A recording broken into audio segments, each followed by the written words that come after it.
Good afternoon, everyone, or good morning, depending on where you're joining us from. Welcome to today's webinar, Food Safety Culture Excellence and Food Safety America's 2021 Update. My name's Amy. I'm a member of the marketing team here at Perry Johnson Registrar's Food Safety, Inc. I'll be facilitating today's webinar and offering technical support to our speakers. Today, we're happy to be welcoming back a couple of familiar faces from BRCGS, or voices rather, to discuss today's topic, and we'll be introducing them to you shortly. But just before we get started, I wanted to go over a few housekeeping notes. To ensure audio quality on today's call, all of our attendees are on mute. However, we do absolutely want to take any questions you might have throughout the broadcast. So to ask a question, you can just go ahead and type it into the questions tab of the GoToWebinar control panel on your screen and click send. We'll answer as many of these as we have time for at the end of the prepared slides. You don't have to hold your questions until the end. You can submit them throughout.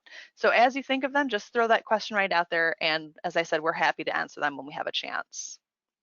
Some of the most common questions we get include, can I download the slides from somewhere, or is the presentation being recorded? And I'm happy to say that both the slides from today's presentation and a recording of the full broadcast will be made available. The slides will be downloadable from the PJRFSI website, and the recording will be posted to the PJRFSI YouTube channel for you to review, or if you wanted to share the link with someone who couldn't attend the live broadcast. Now this is what it might look like on your screen with the control panel over there on the right. You'll just go ahead and click that triangle to the left side of the questions tab. It should open up a little box for you to type your question for us, and then click that send button at the bottom, and we'll get your question for our review at the end of the broadcast. Now I'm going to go ahead and introduce the moderator of our discussion today, and that's Paul Demarin. He is the Senior Vice President of Food Safety and Supply Chain for PJRFSI. He joined the company in January of last year and has over 35 years of experience in the hospitality, service, and retail agri-food sectors. Paul's a board member of the OFPA, that's the Ontario Food Protection Association. He's also an advisory council member with the George Washington University School of Business for their digital marketing certificate program. And before he came to PJRFSI, Paul worked for 17 years in the certification industry, working with clients in sectors from food safety and supply chain to brand protection and quality. Paul's also worked for many years in management systems certification.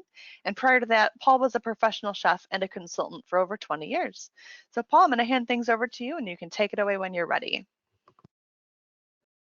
Great, thank you very much, Amy. Welcome everyone to our webinar today. Thank you very much for joining. I'm really excited about today's webinar because we'll get the opportunity to speak about a consistently hot topic in our industry today, food safety culture. And I have the pleasure of welcoming back Jessica Burke and Paula Perejo from BRCGS. So Jess is going to take us through food safety culture, and then a little bit later during the webinar, we're going to talk with Paula as she's going to give us an update with respect to the food safety conference coming next week. So let's jump right into it. First of all, I'm going to introduce Jessica. She has over 18 years of experience, and she began her career in an environmental and food testing laboratory. Following that, she held various roles in quality assurance and food safety in the food manufacturing industry. And there she helped multiple companies strengthen their food safety systems and achieve GFSI certification. After that, Jess held multiple roles within BRCGS, including technical specialist for the gluten-free certification program, as well as the plant-based global standard. And she was senior technical manager for the Americas region. In her current position, she is the delivery partners relationship manager, and her role is to support the BRCGS delivery partners in delivering world-class service through collaboration, facilitation, and technical education. Also, as I mentioned a little later, Paula Perejo, she's the marketing strategist at the BRC group, and she's a graduate from the University of Waterloo in 2016 with a psychology degree. She's taken on the world of food safety to help understand the needs of consumers, sites, and delivery partners, and that's done by developing marketing materials and knowledge translation to increase the communication between BRCGS and its customers and partners. She always lends a helping hand with marketing initiatives, not only here at PJRFSI, but also BRCGS. And I thank you again both for joining. So at this point, Jess, let's jump right into it, and I'll pass it over to you. Great, thanks, Paul. Thanks for having us here today to talk about this topic. We really appreciate it. So I'm going to start today by giving you a very quick introduction to BRCGS. We provide the most rigorous and respected GFSI benchmark programs. We cover food safety, quality, and regulatory compliance. We also provide similar programs to support logistics, the manufacture of packaging, agents and brokers, retailers, and specialty claim verification like gluten-free and plant-based.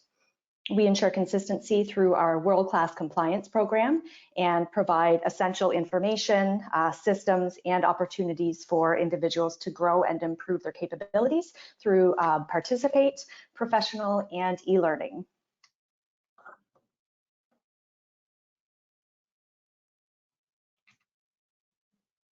And now to dig into the topic that you are really here for, fostering and strengthening food safety culture. And this is a hot topic right now. So if you've ever looked at an iceberg, you'll see that there is a lot more below the surface than what we can see from above. And organizations are a lot like this. There are many things that are easy to see, they're objective and easy to measure. So these are things like documents, records, processes, and procedures. Whether it's an HR process, financial accounting, or how to quantify the amount of a specific analyte, the documented processes are available, their effectiveness can be assessed, and objective evidence of compliance is usually available. Close to the surface of the water, however, are other measurables that can be indicative of what's truly important to the organization. These things are often referred to as artifacts.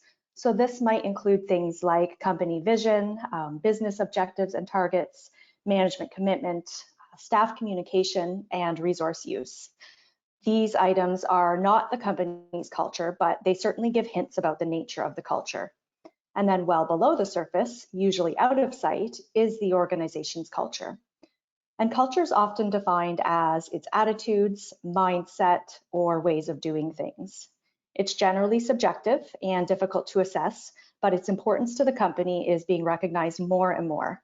So let's consider what would happen in a company that doesn't believe in its processes or procedures, or where financial considerations override doing the right thing. In this scenario, even the best processes and procedures are likely to fail because consistent compliance is unlikely. Now, if you compare that with an organization where the overriding belief and prevailing staff attitude is to do the right thing, suddenly consistent compliance is much more likely because there's actually belief in the procedures and processes. Now, there are many places where organizational culture can be applied, but for our purposes today, the question is, does the organization have a food safety culture? Or in other words, do they believe in making a safe product and having rigorous systems to ensure the product is consistently safe? So food safety can be defined as a set of attitudes, norms, beliefs, and behaviors that affect the integrity of a product resulting from existing food safety practices. And many organizations are starting to realize that despite the investment in food safety training, system implementation, and auditing, something is still missing. And this something is the assessment of their food safety culture. Because food safety is not just a technical problem, it also has a major behavioral component, as the culture of an organization reflects what employees really think, how they feel, and ultimately how they act. That's why it's so important to have an effective food safety management system.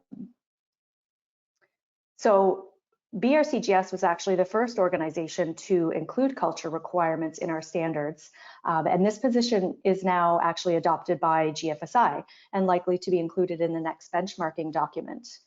But despite this, the lack of culture plan is also the main nonconformity found in sites. A growing number of companies are also taking a greater interest in cultural performance as they seek additional assurance from their suppliers.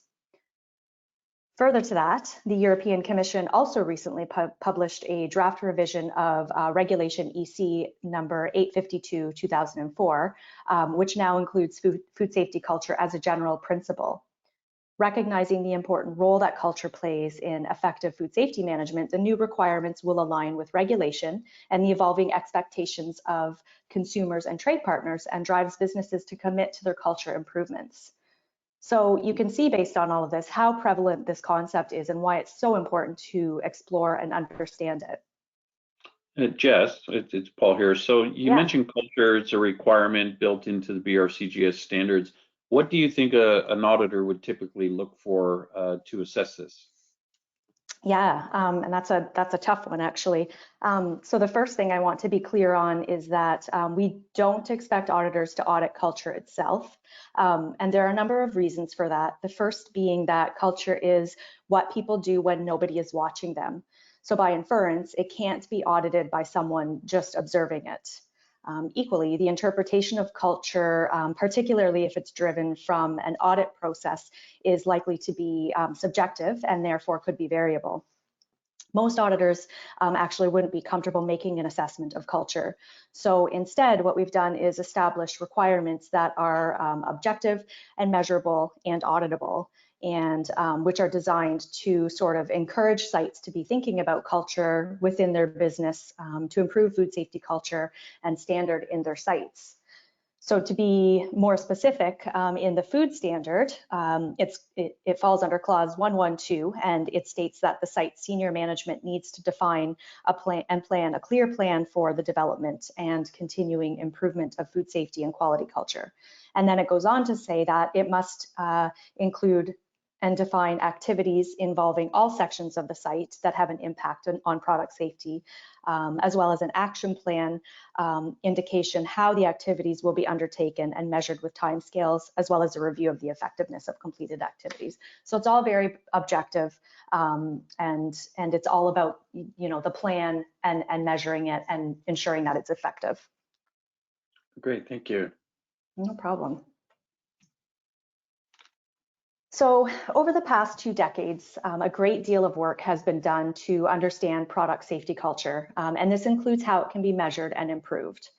And what we've learned is that food safety culture can be characterized into 4 basic areas: people, process, purpose, and proactivity. Going a step further, each of these categories can be broken down into 5 dimensions. And by understanding this, we can sort of start to see how we can measure, foster, and strengthen food safety culture. Jess, in light of the pandemic right now, how important do you think it is to focus on food safety culture when, the businesses today are just so busy focusing on managing the pandemic? Yeah, that's actually a great question. And I really think that there's no better time to focus on food safety culture than now. We're in a situation where we may be short-staffed, and regulatory inspections as well as customer and third-party audits might be less frequent due to restrictions caused by the pandemic. So ultimately, we've got less oversight right now than ever before. For a business that has good food safety culture, this isn't really a problem because doing the right thing will be so ingrained in the employees and the business, and it's sort of a way of living. Whereas if a company's culture is lacking, things could quickly fall apart with less oversight. Right. Okay, thanks. Okay, so let's get into individual categories of food safety culture. So the first category is all around people. Empowerment is a key element in food safety culture. People want to feel that they have the authority to do what's required and the confidence to undertake action when required. This means feeling trusted by their managers to undertake such action. It's actually been proven that empowerment leads to positive outcomes such as job satisfaction, organizational commitment, and task performance. This means giving people the confidence to do what's right without constantly asking for reassurance or approval. They should have the freedom to suggest changes and improvements and to hold each other and management accountable. If an employee witnesses a manager breaking the rules, they should be just as comfortable calling them out as they would be a peer. Studies have also repeatedly shown that an emphasis on positive consequences over negative consequences generally leads to enhanced performance. An over-reliance rather on negative consequences will not inspire employees to perform to their maximum potential, does not bring out the best in people, and certainly does not lead to a very nice work environment. Negative consequences have their place, but the use of positive reinforcements should significantly outweigh the negative. The use of rewards and incentives is key to shaping and managing correct food safety behaviors and retaining employees. Businesses will be more motivated to follow food safety standards if there are positive incentives associated with doing so. So this might include higher audit scores or increased business. Positive consequences or recognition might look like very formal awards given at the company's award ceremony, to financial incentives in the way of bonuses, or tied to an annual merit process. So training is obviously an important tool for strengthening food safety culture, but it's crucial that it's done right. It's important to understand that food safety training and food safety education are two very different things, and both are needed. You can't have one without the other. Food safety education involves transferring information related to food safety, such as foodborne hazards, regulatory standards, and company policies to a group of employees. Food safety training, on the other hand, involves teaching employees the specific details of tasks or duties assigned to them through demonstration. Regardless, when designing food safety training and education materials, there are many things that need to be considered to ensure it's persuasive and will improve food safety behaviors. Jen, Jess, sorry, good point there. What things do you think should be considered when companies are looking at designing these programs to ensure they're effective? Yeah, so it's really important to consider appropriate methods when designing training, as well as content and language, and this is to ensure comprehension. Using less complex image-based training can often be more effective, especially where language and literacy may be a challenge. Just remember, sometimes less is more. And another thing that can be really effective is using stories or personal examples. This can be really impactful and is much more likely to stick with employees. Ultimately, employees need to understand that when it comes to food safety, there are real risks with real consequences. So we need to determine the most effective way to get these messages across. And this might be different from company to company and even person to person. So communication is a core method used by companies to promote food safety and quality. And if it's done right, it makes employees feel appreciated, builds team spirit, and adds a sense of responsibility and duty. Using multiple mediums to communicate food safety information increases the likelihood of reaching employees and demonstrating that food safety is an important part of the organization's culture. To be effective, food safety posters and signs should be simple, communicate what the desired behavior is, be placed where the desired behavior should occur, and changed often enough to prevent desensitizing. Just like with training, it's important to consider the diversity of the workforce and ensure communication addresses language and literacy by using pictures and symbols to express concepts. And make sure you're not just talking at your employees, have two-way conversations with them. This will allow you to hear employee concerns, questions, and thoughts about food safety. And by doing so, you may actually uncover potential problems or opportunities that you are not aware of, and you'll engage with your employees and make them feel like they're part of the solution. So the last dimension under the people category is teamwork.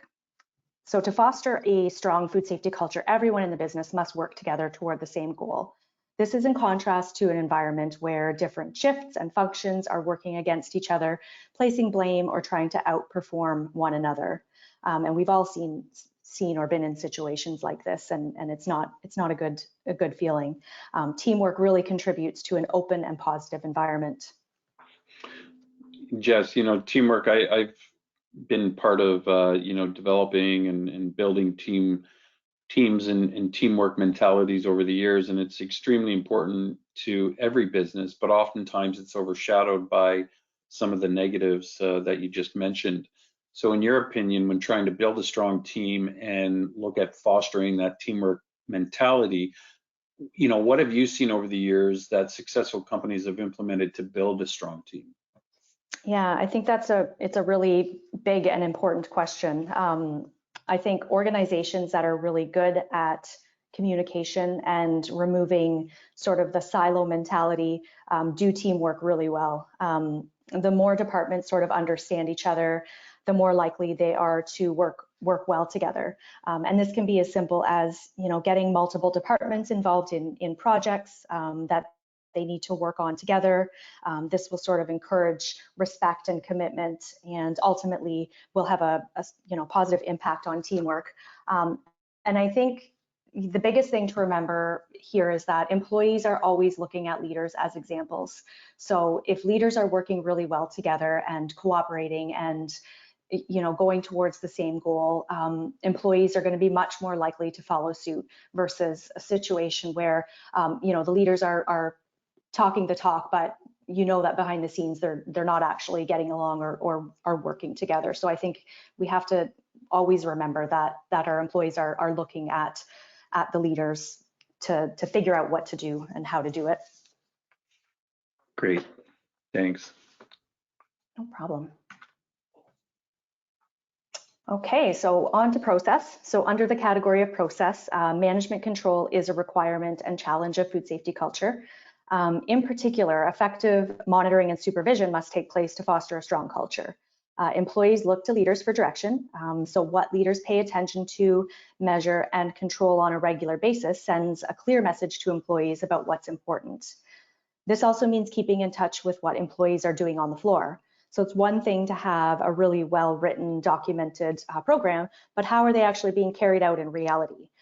A lack of control can lead to unapproved changes to practices, processes, or procedures which have probably been put in place for a good reason. Effective coordination is a key element of business management and culture. And this is especially challenging for larger companies with separate departments and really large workforces.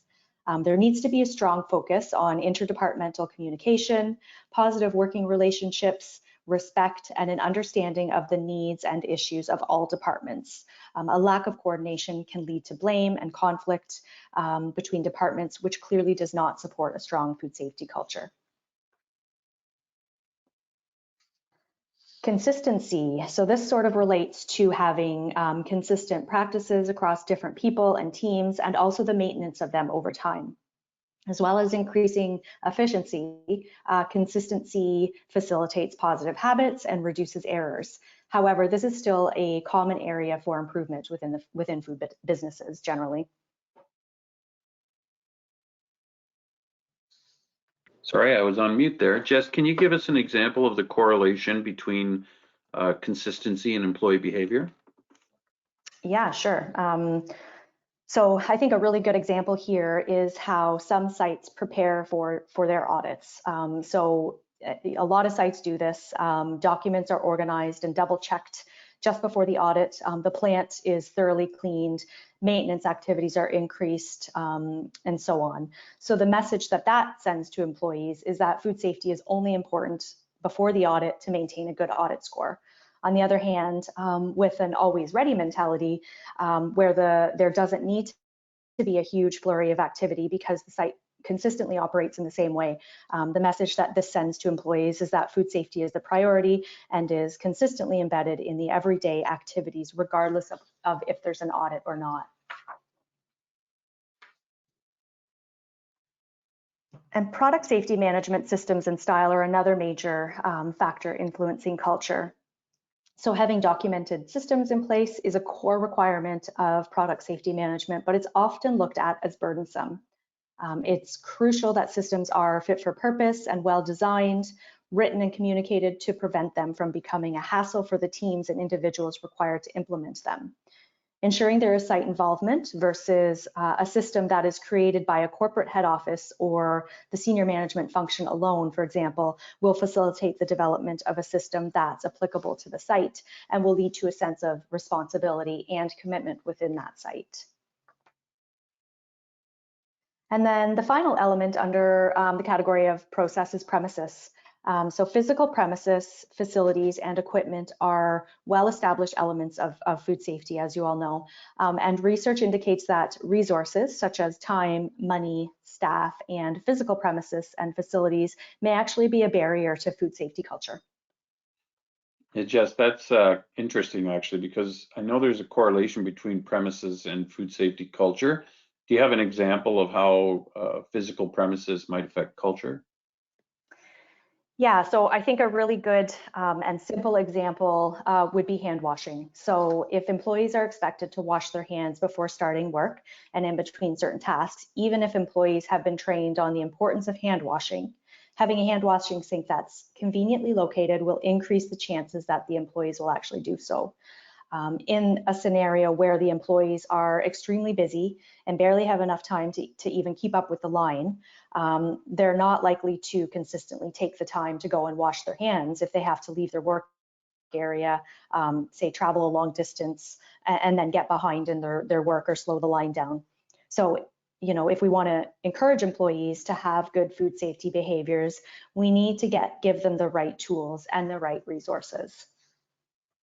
And I think tying into leading by example that you talked about earlier, with the senior management is probably quite important there as well. Yeah, absolutely. Definitely. It's a very good point. So another key to encouraging a strong food safety culture is establishing, implementing, and promoting the company's purpose. Organizations that communicate their goals, plans, and vision for food safety and quality actually have a greater focus on food safety and quality, while businesses that lack clear goals, plans, or vision generally experience a negative impact on product safety. So just like some of the other things that we've talked about, visual reminders such as posters, written communications, and videos can be really effective in reinforcing the company's vision and goals. In the same vein, a strong food safety culture will be built on a solid foundation, and the foundation of any organization is its values. So to build an effective food safety culture, food safety must be defined as a foundational value. Keep in mind, values are different than priorities. Priorities can change depending on circumstances. However, values should not. They are deep-seated principles or beliefs that guide how an organization makes decisions and conducts its business. In organizations with strong food safety cultures, leaders have articulated how much they value safety by crafting a set of guiding principles or beliefs. Although this may sound hokey, documenting commitments in writing is important, as it's been actually proven that written commitment is much more effective than a verbal one. People want to live up to what they've written. So by documenting a set of guiding food safety values, you're increasing the pressure for the actions of the organization or employees to be consistent with its beliefs. And it also ensures that the organization's values or beliefs are clear to all and that they can be shared with others. Just like as with vision, it's important to communicate and reinforce beliefs and values through visual reminders, such as posters, written communications, and videos. Also related to purpose is employees' desire to understand the long-term plans and strategy, both at the site and corporate level, to ensure alignment. Similarly, demonstrating company metrics through charts, graphs, and other displays help to motivate greater efforts in compliance. The most effective thing would be where the culture scores are used in combination with other sources of data for verification and motivational purposes. Setting product safety targets, measurements, and indicators to include quantitative and qualitative culture surveys demonstrates the importance of measuring culture as a leading indicator of food safety, as well as highlighting the importance of multiple formats of measurement. The next category is proactivity. And one element of proactivity is external awareness, which relates to strong supplier management and customer focus. Risk perception and foresight have also been found to be vital to product safety management and a key factor in influencing culture. Employees and businesses that are aware of and understand the significance of the risks that exist and implications should the system fail are more likely to support and follow procedures. Innovation and attitudes toward change is also a key driver of food safety culture. Companies are required to update their systems and standards to meet government legislation, international standards, certification standards, as well as customer requirements. And then on top of that, technology is changing at a rapid pace, resulting in so many opportunities for food safety and innovation. The way in which businesses respond to change and their willingness to adapt innovation directly influences product safety culture. Organizational learning also plays a critical role in product safety culture.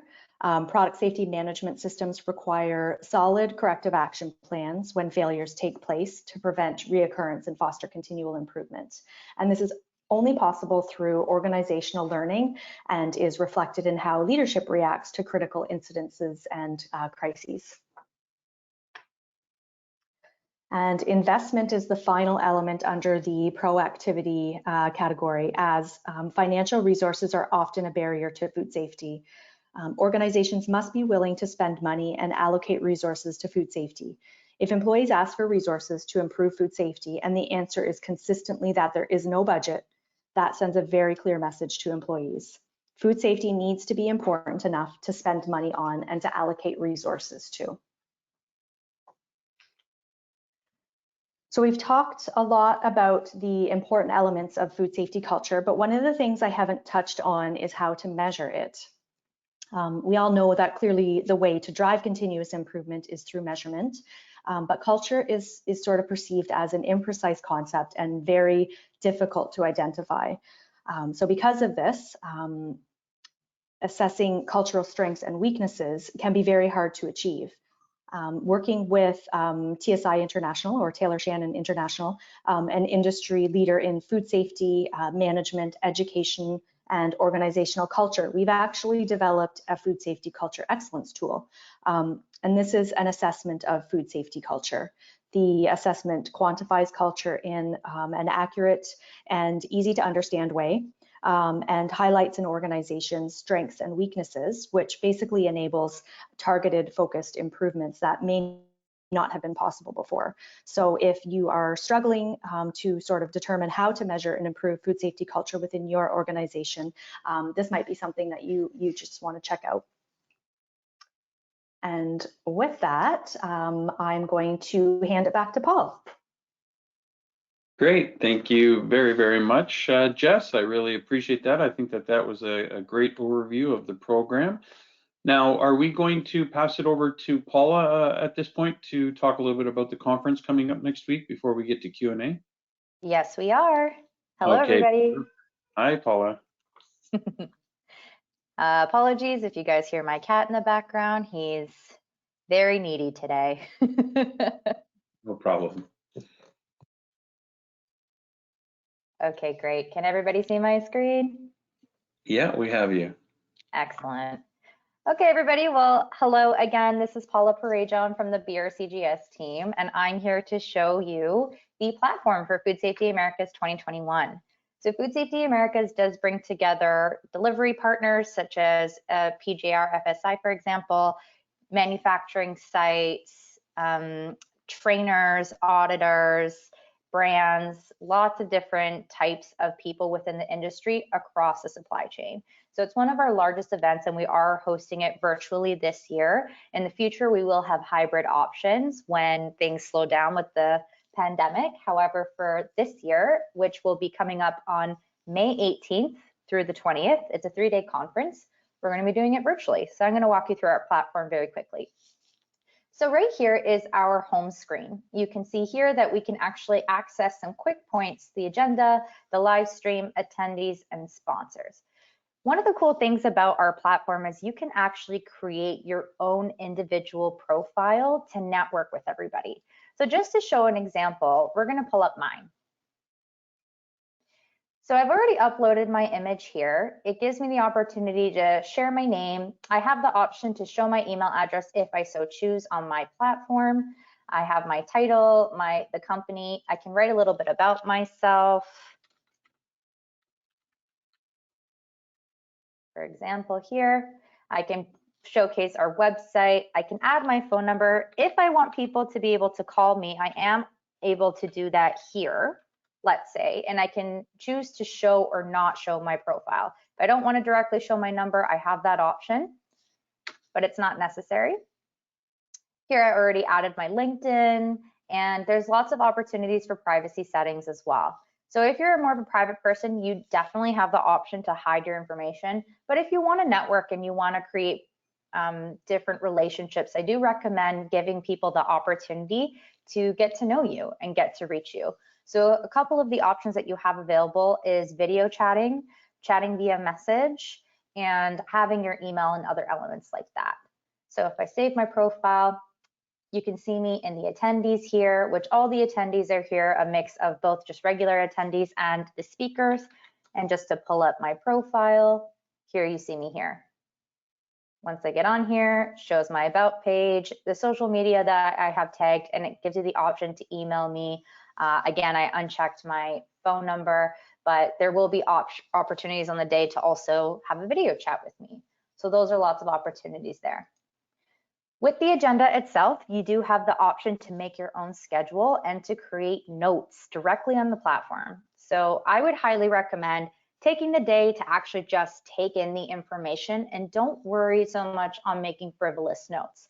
The reason why I say that is because you can actually access all of the content on this platform up to 6 months post-event, which is pretty amazing. So you can replay all of the different presentations, you can revisit different attendees to have chats with them, sponsors, etc. So just an example here, if I wanted to create my own schedule, I can star these items here, and you'll see them on my own individual schedule. When it comes time to the live stream and I want to watch that particular presentation, I have the option to go directly to the live stream, or if I'm revisiting this at a later time, I can go to that specific element. From here, you can learn what the live stream's about, and you can see any notes that I had written about it from that particular presentation. I'm going to show you another way to write notes because there's a few different ways. Going back to sponsors. So with the sponsors, as you guys know, PJR is one of our sponsors, but just to make things a little bit simpler, I'm just going to go quickly to the Brcgs platform. So if you want to get to know our different sponsors, things that they have available to you in ways that they can support you in the supply chain industry, I would recommend you come and check out their exhibitor booth. You have options to talk to specific experts, learn a bit about them, watch any kind of videos, see any documents, and have any kind of information that you need on them. Go to their website, contact them, etc. Highly recommend. Lots of different sponsors are giving interactive options as well, so definitely go and check them out. With the specific speakers, again, we have up to 30 different presentations, which is a ton of content to go through in 3 days. But just as an example here, to go to Dan Anglin's profile, it shows a little bit about him, the company that he's representing, and which specific presentation he's involved in at what time. When we get to the live stream itself, this is where the presentations will be held. On the day of the presentation, it will be hosted here on the live stream, and you will have an option to actually pop it out if you want to have a picture-in-picture option, so that way you can keep networking and chatting with people. The cool thing about virtual networking is you can actually pay attention to what's happening in the presentation and network with other people without being disruptive to the presenter. There will be Q&A options. There will be lots of opportunities to speak with the speakers after and before the presentations and during, which is really, really great. So that definitely goes beyond the average webinar, but there's lots of opportunities to really get to know what people are doing and get answers to your questions. As I had mentioned earlier, there are different ways to write notes. So the cool thing about writing notes here is that you can allocate it to a specific session. You also have the option to email it to yourself. So again, if you want to make a quick note and just have it all go back to your email, that's your option. So you can just sit back, relax, and just enjoy what's happening and learn the best that you can. The other great thing is if you go to chat with somebody directly, but you're not online, that's okay, because any messages that you get will actually go to your inbox, so you can revisit it at a different time. So when we say that the platform's open for up to 6 months, realistically, you can contact anyone who shares their details on this platform up to 6 months post-event, which is pretty great. And of course, we have our fun treasure hunt. So this is just an opportunity to just do a little bit of a challenge, engage with people. PJR, for example, have listed a couple questions. So if you want to get to know them and see if you can challenge yourself, I highly recommend doing that. We do have prizes available for this. As well, we will be hosting awards. So if you have done any award submissions for this year, that will be released during the conference. And we also have different courses that are going on as well, which you can find all the details on our website. And that's pretty much it, unless if, Paula, you have any questions that you want to pose. Excuse me. No, I think that's great. I really appreciate that overview, Paula. And I know we're very much looking forward to it. So at this point, I guess, Amy, maybe we can go back to our main screen and just do a overview of our 2 webinars that are coming up here shortly. Absolutely. Yeah, so As go ahead. Paul mentioned, yeah, we got two webinars coming up in the next 2 weeks. They're available free on our website if you want to sign up, much like you did for this session. So there's some information about our speakers, all the dates and times, and we hope to see you on one of those webinars. But we're going to go ahead and open up the Q&A. So if you had any questions either about, food safety culture or the Food Safety Americas conference next week, please go ahead and just drop those right into the questions tab that I showed at the very beginning of the presentation. Just a reminder, the slides and a recording of the webinar from today will be available on the PJRFSI website and our YouTube channel. Probably tomorrow or Monday will be available for download and review, because I do see a question in the questions tab regarding that. But let's see if we get any other questions. All right, this one is for Paula. Is registration for Food Safety Americas still open next week? And if so, what is the cost to attend? Absolutely. You can get tickets on our website now, even all the way through the conference. Even if you can only make it for a day or two, that's definitely an opportunity that you have. The cost does depend on what type of attendee you are. So for example, we do have special rates if you are a Brcgs professional, if you've completed our professional program, if you're a manufacturing site, if you're a delivery partner. They're all different rates that accommodates different types of people. But I will say that because it is a virtual event, the price has been reduced significantly from our traditional events. So this is definitely a great opportunity to get all of this content for a quarter of the price. So if you haven't got your tickets yet, go on our website and you can see them from there. Absolutely a great opportunity with that reduced cost. And I know you mentioned if someone's only able to attend part of the conference, all of those resources, as you mentioned when you were demoing the platform, all those resources are still available afterwards, correct? Exactly. So even if you can't go at the live time or date, that's really not a problem because you're still able to revisit every single presentation and you still have the availability to talk to a speaker or a separate attendee or a sponsor because you have that capability to message them on the chat. Fantastic. That's really, really a great concept, and I appreciate seeing things run like that. It's very clever. All right, Jessica, there's a question here regarding the food safety culture. This person, they're saying, I work for an organization with staff spread across multiple time zones, not very close together. We often don't see each other in person very much, especially with the pandemic. Do you have any recommendations of ways that we can improve, ownership of processes, pride of process within the food safety culture? Yeah, that's a really interesting one, and I think we're all sort of in that boat right now. So yeah, I think it's just the basic stuff, like making sure that I assume that you've got a corporate office and sites sort of around the world. So making sure that everything's always coming from the corporate office, that things are sort of consistent from one site to another, because that's definitely going to sort of help with the adhesion of the different sites. Making sure that you're still sort of, even if you can't get together, making sure that you're still sort of having those virtual meetings, having, sites meet with other sites and give sort of best practices and advice and interact with each other, because, obviously that's very difficult, I think, normally when you're working in different parts of the world, but even more so now because we're not in person. So I think it's really all about just using creative ways to still be meeting with each other, to still interact with each other, share different things that you're doing, processes, procedures, that kind of thing. Absolutely. Paula, coming back over to you, there's a question regarding Food Safety Americas. Wondering, are the times posted on the event agenda all Eastern time? Yes, that's a very good question. All the times are for Eastern Standard Time. All right, excellent. Get those questions in. It looks like I have one more question sitting in the queue unless someone else drops one in. And this one is going back to Jessica, and it's fairly similar to the one I had just posed to you. But it regards, let's see, our company has locations in several different countries and regions. How do you how do you improve food safety culture across different national cultures, cultural differences, etc.?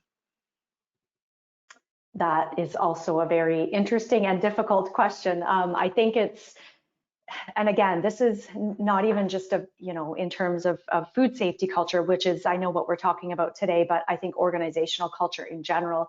I think it's really important that businesses understand the different cultures that they're working with. So, you might have a site in India which operates very, very differently, or they've got different, cultural norms than we do here in Canada and China and so on and so forth. And I just think it's so important that leaders understand what those cultural differences are, because ultimately that's going to make people feel important. That's going to drive that sort of feeling of inclusivity, et cetera, et cetera. And ultimately that's what's going to, the goal is you want people to be able to feel like they're included and important, and that's what's going to drive culture and also food safety culture. So yeah, I just think really digging into the different cultural differences is so important.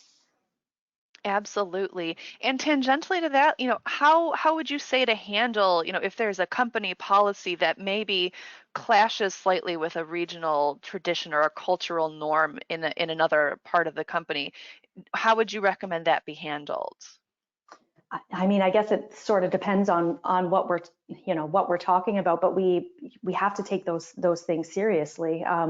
If something is working for one culture and not for another, we can't just push it on them and say we'll do it our way anyways. We really need to take that into consideration and be flexible and change things up if we need to. Absolutely.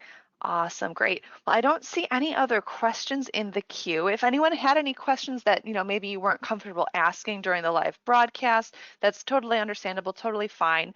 If you have any other questions maybe you think of after the fact, you're more than welcome to go to PJRFSI.com and send us your questions from our contact page.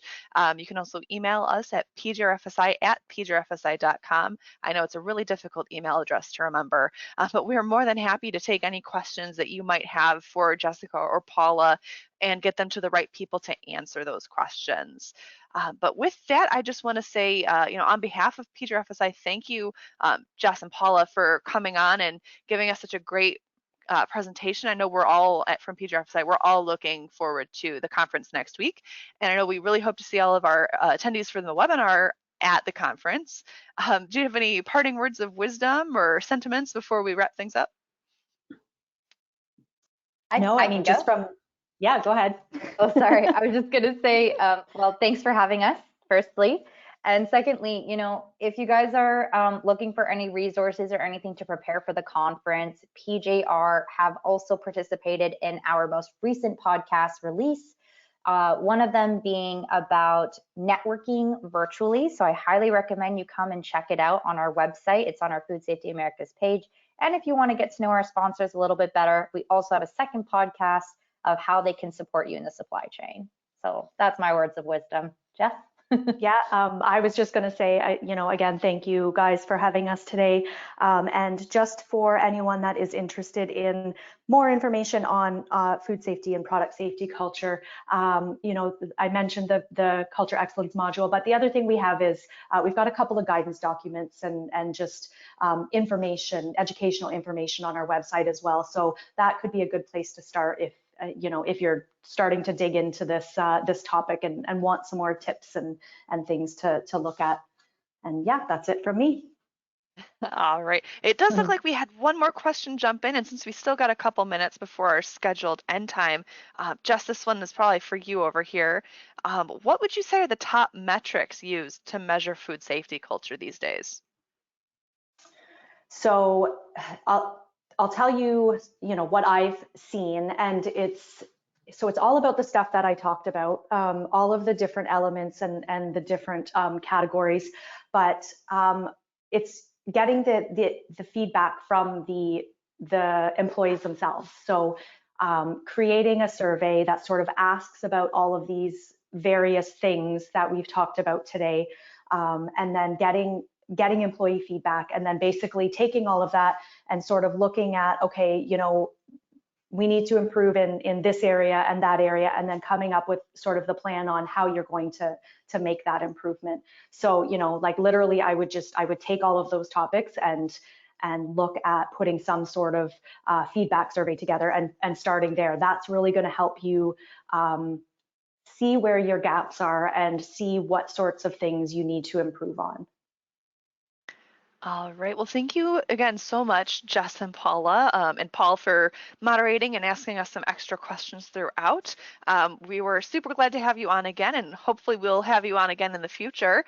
And as I said before, we look forward to seeing all of today's attendees on another webinar, and hopefully we'll all see you at the conference next week as well. So just to wrap things up, I'll wish you all a great rest of your week. Friday's almost here, and stay safe and stay healthy out there. Thank you.